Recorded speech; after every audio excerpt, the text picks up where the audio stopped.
memberikan persepuluhan kepadamu ya Tuhan, kalau engkau memberkati perjalanan hidupku. Dari mana dia melihat keteladanan itu? Tentu dari Abraham yang adalah kakeknya. Apakah anak Abraham, Ishak, tidak memberikan perpuluhan? Saya tidak tahu, karena Alkitab tidak mencatat. Tidak mencatat itu tidak berarti dia tidak memberikan perpuluhan. Begitu. Dia bisa memberikan perpuluhan atau tidak. Jadi perpuluhan itu dasarnya bukan hukum Taurat. Dasarnya adalah cinta kasih. Lalu rasa syukur kepada Tuhan. Tapi pada zaman Musa, kemudian Tuhan menetapkan ini sebagai hukum. Nah, pertanyaan yang seringkali berkembang adalah, apakah perpuluhan itu kontinu atau diskontinu? Masih berlaku tidak pada masa perjanjian baru? Nah, kalau kita lihat dalam Galatia pasal 3, itu dikatakan bahwa hukum Taurat adalah penuntun sampai kita mengenal Kristus. Jadi, saya melihat bahwa dalam masa perjanjian baru, bukan hukum Taurat yang kita ikuti tentunya, tetapi hukum Kristus, yaitu dasarnya kasih, mengasihi Kristus. Jadi saya melihat bahwa perpuluhan itu hanya penuntun, karena perpuluhan kan masuk di dalam hukum Taurat kalau di zaman Musa. Nah, berarti saya melihat bahwa di dalam perjanjian baru, bukan cuma 10%, 100% hidup kita adalah milik Tuhan. Persembahkanlah tubuhmu sebagai persembahan yang hidup, kudus, berkenan kepada Allah. Nah, tapi adalah bohong kalau orang bilang, saya 100% hidup saya untuk Tuhan, tapi 10% aja kagak. Nah, itu kan menjadi norma patokan minimal lah. Dan dasarnya sekali lagi bukan ditakut-takuti, nanti kamu bangkrut kalau nggak bayar perpuluhan. Tetapi karena kita cinta Tuhan, orang yang mencintai itu akan memberi lebih daripada yang seperti itu. Nah, apakah pendeta mengajarkan itu supaya kaya raya? Saya ini dari 9 tahun diajar oleh ayah saya untuk memberi persepuluhan. Belum pendeta waktu itu, masa 9 tahun udah pendeta. Saya ajarin anak saya usia ya kira-kira 9-10 tahun juga sampai hari ini melakukan persepuluhan. Dan kami melakukan dengan sukacita. Jangan sampai ada orang yang begitu ada lihat pendeta GBI ngomong soal persepuluhan, menabur, wah teologi kemakmuran, sesat atau apa. Itu kan sangat tendensius, karena kita percaya itu ada di dalam Alkitab. Dan bukan cuma GBI yang mengajarkan soal persepuluhan. Nah, yang pertanyaan tadi, mana lebih penting kasih perpuluhan atau kepada orang tua atau orang miskin ya? Nah, saya kasih contoh praktis saja. Saya sudah menikah 32 tahun. Istri saya adalah bendahara dalam keluarga kami. Jadi, kalau istri saya dapat uang, berapapun jumlahnya, maka pertama yang dia lakukan, dia sisihkan 10% untuk gereja. Nah, jadi kita nggak pernah menyisakan. Jadi kalau dipakai segala macam, kalau ada lebihnya baru kasih perpuluhan. Kalau nggak ada ya udah, kita nggak bisa bayar perpuluhan. Nggak demikian, kita sisihkan, bukan sisakan. Dengan demikian tidak ada tension antara kasih untuk orang tua, kasih untuk orang miskin, atau kasih perpuluhan. Karena begitu dapat uang, 10% langsung disisihkan. Lalu kemudian dia menyisihkan jumlah tertentu untuk menabur, untuk memberi kepada orang miskin, termasuk memberi kepada orang tua, begitu. Yang lain, misalnya biaya makanan, biaya listrik, biaya anak sekolah. Saya mau tanya, boleh nggak kita seperti dua ketegangan mana untuk orang tua atau lebih penting buat gereja?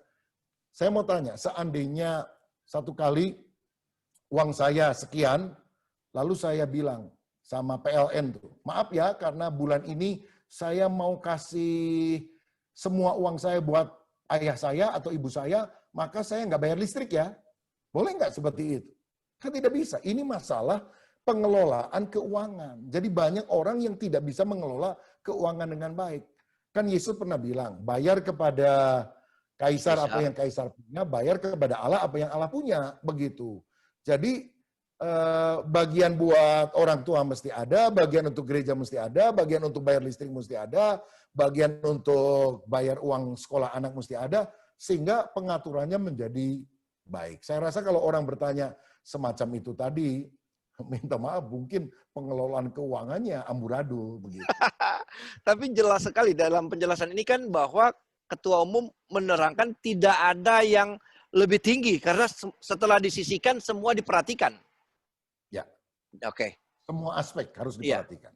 Nah, tapi lagi-lagi ketika berbicara soal ini akan muncul soal kalau singgung-singgung perpuluhan nih ya, akan muncul bahwa GBI ini apalagi pendetanya, gembala-gembala jemaatnya ketika berkhotbah, maka orang selalu mengidentikan dengan namanya teologi kemakmuran. Boleh penjelasannya ini? Saya rasa dia bukan jemaat GBI yang cuma lihat 1-2 khotbah pendeta langsung mencap begitu. Saya rasa ini keliru begitu. Coba tanya deh, kalau perlu nanti saya akan adakan survei melalui Pusat Riset Betel. Berapa kali dalam setahun Anda khotbah perpuluhan?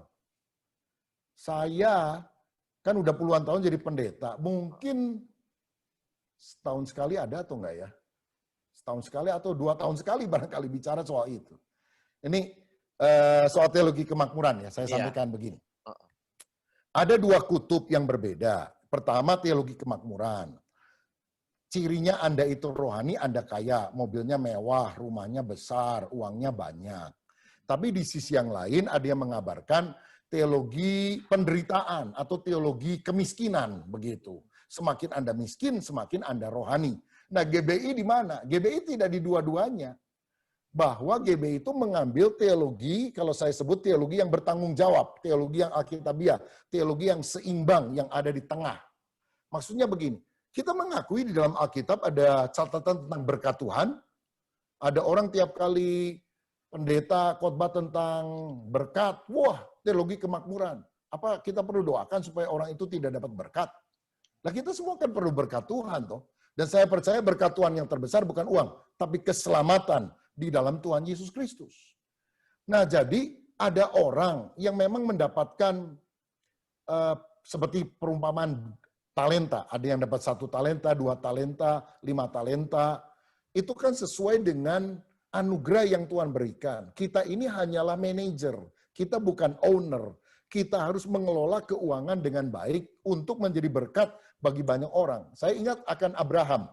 Abraham dijanjikan menjadi bangsa yang besar, namanya masyhur, tetapi kebesaran, kehebatan namanya, kekayaannya, itu tujuannya apa? Supaya semua bangsa mendapat berkat. Jadi sasaran kita menjadi berkat bagi orang lain. Sarana kita menerima berkat itu sebagai saluran. Saya mau bilang, kalau terlalu miskin juga sulit untuk kita jadi berkat melalui keuangan bagi orang lain. Gimana kita jadi berkat? Kalau kita jadi benalu minta-minta uang sama orang, lalu mau jadi berkat kan nggak bisa. Tapi bukan berarti pengejaran kekayaan itu adalah segala-galanya. Saya mau katakan ya, kalau ada tuduhan bahwa pendeta GBI khotbah tentang uang, khotbah terpuluhan supaya dianya kaya, punya mobil bagus dan sebagainya, itu salah. Apakah mungkin ada oknum demikian? Bisa saja. Tapi saya harap ya oknumnya bertobatlah. Gitu. Tapi kita tidak boleh mengeneralisir akan hal tersebut karena hal itu adalah sesuatu yang tidak tepat. Lagi pula ada satu poin yang saya ingat, di GBI itu, di dalam tata gereja ini, halaman sekian, ada pedoman penggunaan keuangan di gereja lokal. Kalau BPH mau keluarin uang, harus ada anggaran dan ada laporan pertanggungjawaban kepada majelis pekerja lengkap. Kalau di gereja lokal kan otonom, tapi ada panduannya di sini.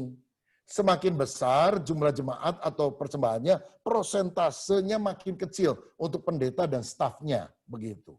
Tapi kalau uangnya kecil, kan ada gereja perintisan. Persembahannya itu kadang-kadang sebulan paling 500.000, istilahnya diambil semuanya oleh pendetanya aja, nggak cukup itu. Apalagi untuk membiayai yang lain-lain. Nah, tapi kita lihat dengan pedoman ini, maka para pendeta itu bisa melihat berapa yang seharusnya dia terima begitu. Dan semua persembahan, persepuluhan dan sebagainya masuk ke kas gereja. Kita menerapkan ini, terutama kalau gereja sudah cukup maju, karena kita lebih kelola dengan baik. Bahwa semua uang yang masuk, itu masuk ke kas gereja. Nanti oleh tim bendahara, tim keuangan, nanti akan bagi-bagi di dalam kebutuhan yang ada. Untuk hamba Tuhan berapa, untuk full timer berapa, untuk misi berapa, untuk sekolah minggu berapa, untuk kegiatan yang lain berapa. Jadi ada aturan semacam itu. Jadi bukan berarti 10% semua-muanya diambil oleh pendeta. Itu tidak benar untuk GBI, terutama GBI yang sudah lebih bergerak maju. Sekali lagi, ada gereja perintisan yang Pasti. mungkin yang kecil sekali, yang saya tadi bilang 100% diambil pun untuk dia hidup juga masih sangat kurang begitu. Ya, tapi pada umumnya ada pedoman yang dilakukan.